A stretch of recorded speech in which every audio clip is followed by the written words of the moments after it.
A Story by Christian Andersen, narrated by Lehman.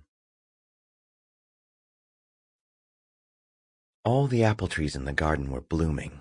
They'd hastened to cover themselves with blossoms before their green leaves were fully unfolded. All the ducklings were in the farmyard, and so was the cat. It basked in the sun and tried to lick the sunshine from its own paws. And to look across the fields was a pleasing sight.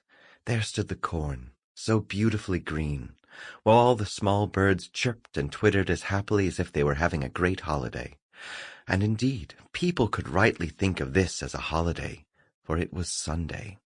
The bells were chiming while people in their best clothes were walking to church and looking so cheerful.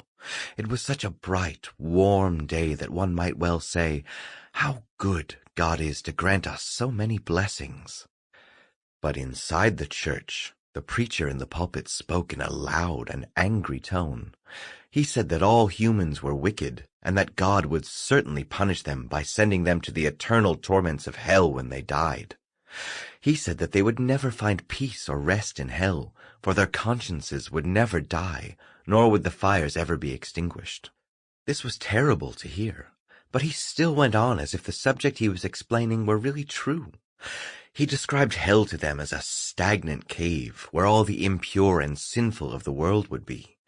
There would be no air, only the hot sulphur flames, and no bottom there, and the wicked would sink deeper and deeper into eternal silence forever. It was horrible to hear this, but the preacher spoke from his heart, and all the people in the church were terrified. But the birds outside the church sang joyously, and the sun was shining warmly.